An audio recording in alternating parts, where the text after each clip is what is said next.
My mom likes our new house, and she's moving in with us starting today. My husband said. If you don't want to live with us, then leave. My mother-in-law said. I didn't understand what they meant at all. I'm Jenny, 27 years old, a housewife, and currently pregnant. My husband Lucas is 30 years old, and he's an office worker. When I got pregnant, I knew that they would be crying at night with a baby, and we wanted to raise my child in a spacious place, not in a small apartment. So we decided to build a new house on my father-in-law's land. Now, when building a new house, there would be a meeting with the architect. I was soaring. I want a kitchen of this color. I want a bath like this. I think everyone dreams of the ease of use and the design they like, and it makes them excited. I was so happy to have a baby and a new house. However, I had a worry. Every time we had a meeting with the architect, my mother-in-law was always present. Why does your mother attend the meetings? I asked my husband. She did the renovation of my parents' house 3 years ago, so I should get some advice from my senior mother. At one meeting, my mother-in-law said, We need one more large room. There should be a large space for the Buddhist altar. She ordered us to have a large space for the Buddhist altar. What? The big Buddhist altar you have? It's an old-fashioned Buddhist altar in my parents-in-law's house. She wants to have a space for it in our house. And you want an additional room? It would become difficult to take care of the house if we had so much more rooms than we need, I said. You need to have a lot of rooms when building a house. She made a single-minded statement. Why does your mother decide everything about the house when she won't live together? I asked my husband. My mom is a senior home ordering professional because she has experience in remodeling. Besides, I've never made a mistake in my life by listening to my mom, he replied. But when are you going to take the Buddhist altar? We live separately, and that will happen after your father and mother have passed away. So if it's time, we could think about what to do with that. We can't have that big one at our home, I argued. Are you trying to speak badly of my mom? Who do you think you are? He was just like that, not listening to me. I didn't want to make space for Buddhist altar, so I decided to negotiate with my mother-in-law again at the next meeting. The room for the Buddhist altar is inevitably a dead space, I said. You think so because you're still young. When you reach 80, you will definitely feel more comfortable with more rooms. And then you will feel more at home with the Buddhist altar because I'm the same way. Oh, please get rid of those steps. We need a barrier-free house. And add handrails on the stairs. My mother-in-law did not listen to me. In the end, the house was built with a layout that my mother-in-law wanted. Barrier-free, handrails on the stairs, and an extra room for a large Buddhist altar for the future. I tried to prevent it until the construction began. My mom is professional. She can't be wrong. Don't speak ill of her. My husband kept repeating so. I couldn't discuss it with him. I couldn't talk back strongly about it because the house is being built on my father-in-law's land. If we don't have to pay for the land, the amount of repayment would be less. However, if we put all my mother-in-law's wishes into the house, the construction cost would naturally increase. I was very annoyed that I had to pay an additional cost to add more space only because my mother-in-law's wish. The architect understood the situation and suggested that we could reduce the cost by eliminating some parts. He made some suggestions to reduce the cost. Money will come back to you if you spend it comfortably. That's what my mother-in-law said.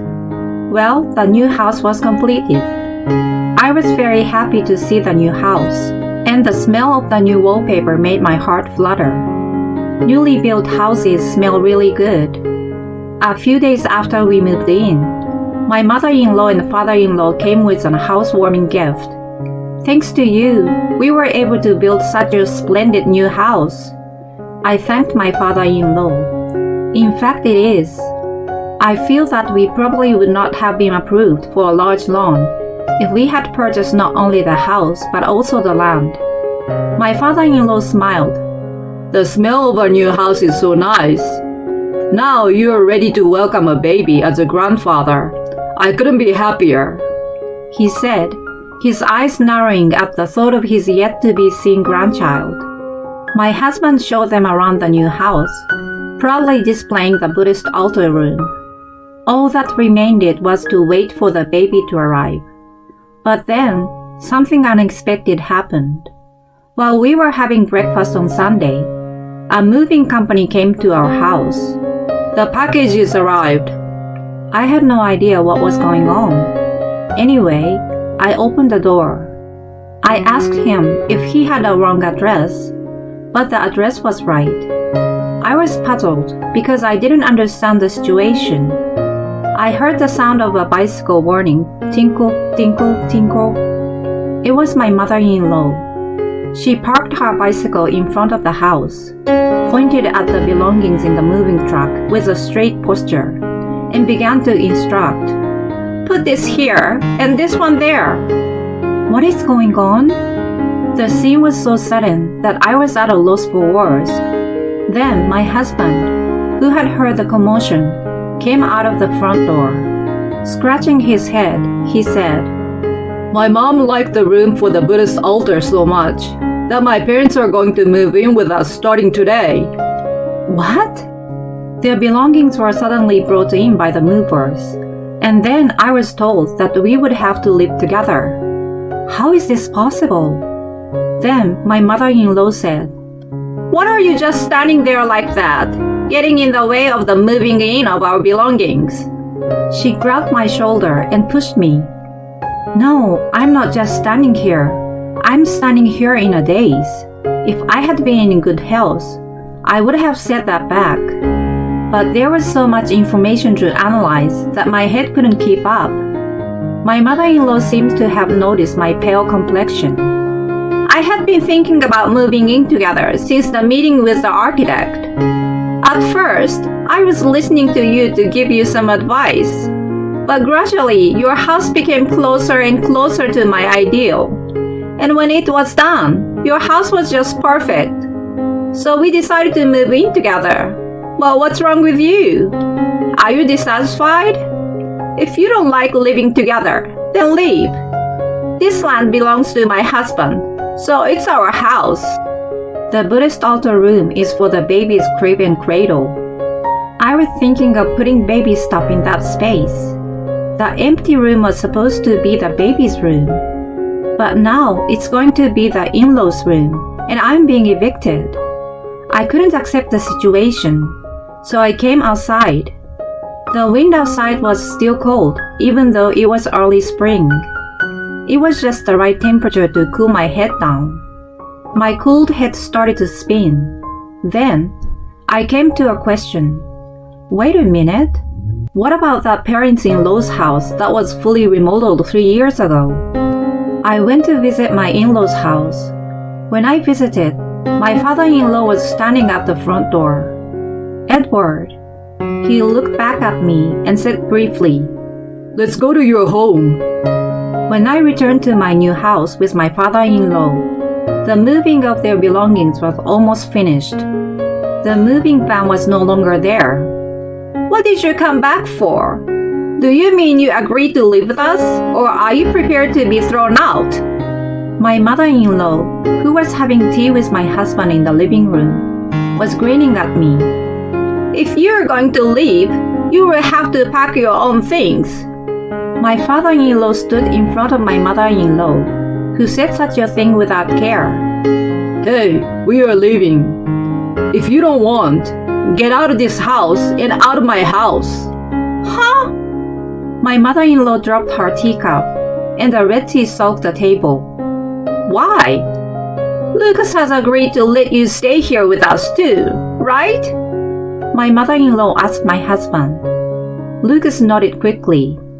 Because Mom said she wanted to do so, he said as if it was a matter of course. Hearing this, My father-in-law was furious. How long are you going to keep putting your blind faith in your mother? You are already 30 years old. You should be mentally independent. I had never seen my father-in-law, who was always so mild-mannered, get so loud and angry. My husband's shoulders shook at the sound of his voice. Your mom has changed. My father-in-law pouted in a muffled voice. Where did you get the idea that if you spend money comfortably, you will get it back? He asked my mother-in-law. I was surprised to hear such a familiar phrase. I heard that too.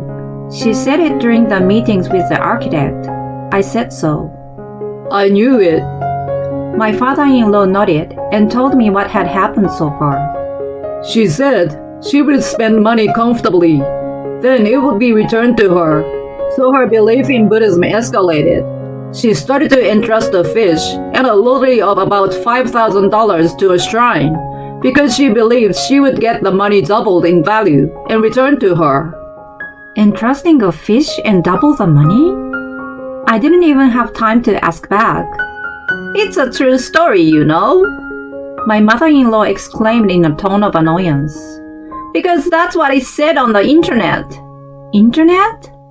I was so surprised that I shouted even louder than my mother-in-law. Is it based on information from the internet, where anything can be false or true? I spoke my words little by little. My mother-in-law's belief in Buddhism is based on information from the internet? If you entrust a fish and entrust lotteries in value of $5,000, they will be doubled and returned to you?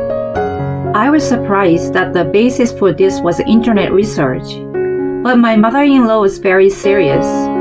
Yes, you should search for money-saving actions or money-saving spells, and you will find them. My mother-in-law pushed her phone against me. I couldn't hold back any longer. What do you mean, search for a spell? What are you laughing at? How could I not laugh? My mother-in-law turned red and squealed like a monkey, and I couldn't stop laughing. Beside her, my father-in-law said, Yeah, if it wasn't my wife, I would have laughed it off too. Looking at my father-in-law, I felt sorry and stopped laughing. It would have been unforgivable if my hard-earned money had been used in such a way. My father-in-law continued his words. That's why I wanted to help you guys while I still had my savings, because one day I thought she was going to get her hands on my land. Then he looked at his wife. I don't want all of you to be victims of my wife's wrong thinking. I thought enduring it and letting my wife do what she wants would be for the sake of my unborn grandchild. But my husband interrupted my father-in-law's explanation. What the hell? Are you going to talk bad about my mom too, Dad?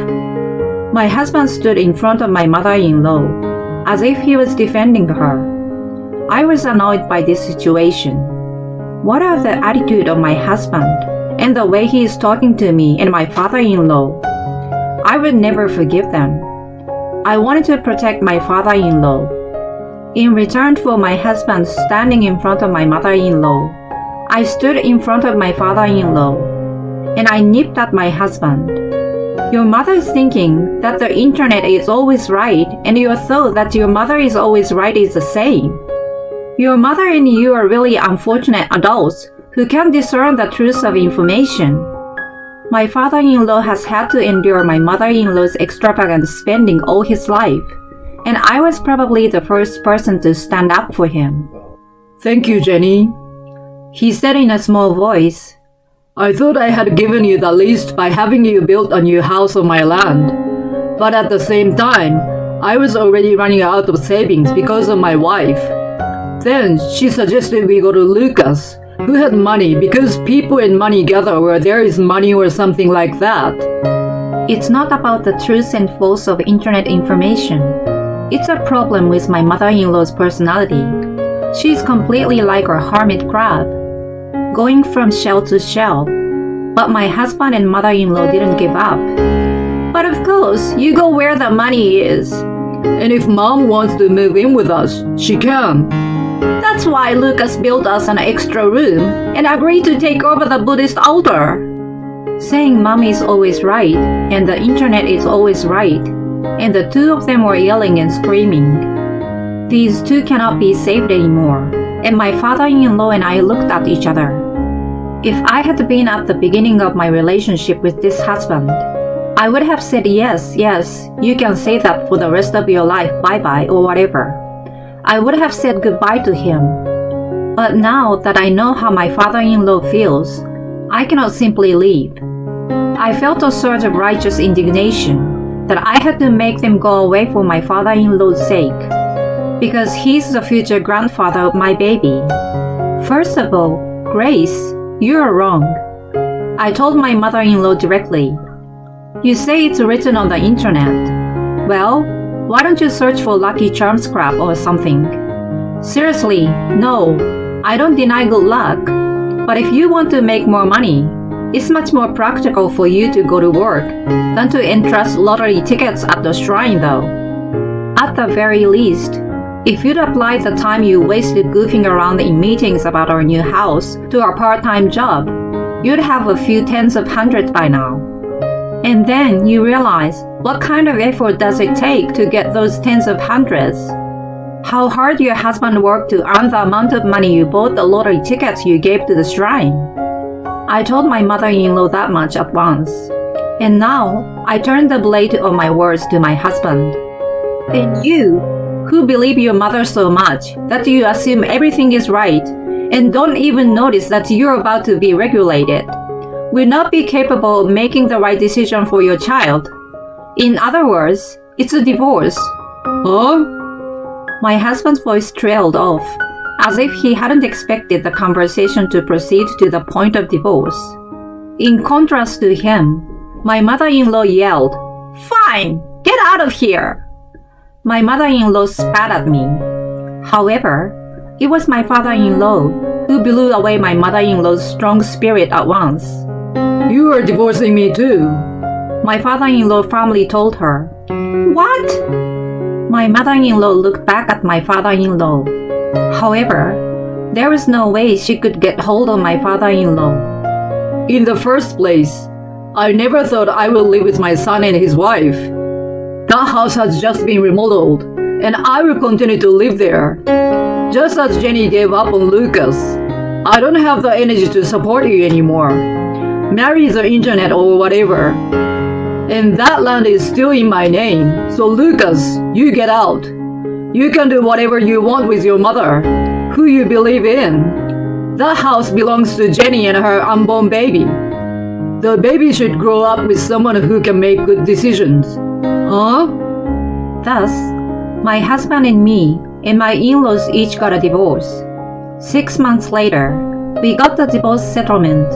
My father-in-law and I each lived in the house we owned, and my husband and mother-in-law were evicted from their respective homes.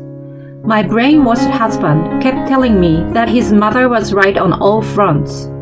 Then why don't you and your mother live together as you wish? I told him, and then he said, Yes, I will. They started living together in an apartment. After that, I heard that my ex-husband visited my father-in-law. Even if I do as mom says, the money will not increase. I want you to lend me money. My father-in-law said that he sent him away. My father-in-law has retired and is still working as a contracted employee. He enjoys going to a chess club as his hobby. Now that she is gone, I can save money again. And sometimes he bought toys and was happy to come and visit his grandchild. When the grandson started to laugh and walk, I date someone. My father-in-law told me shyly. The partner seems to be a member of the chess club. She is a very intelligent person who judges tactics. She seems to have chosen me after analyzing me carefully. That sounds great. My father-in-law and I had big smiles on our faces.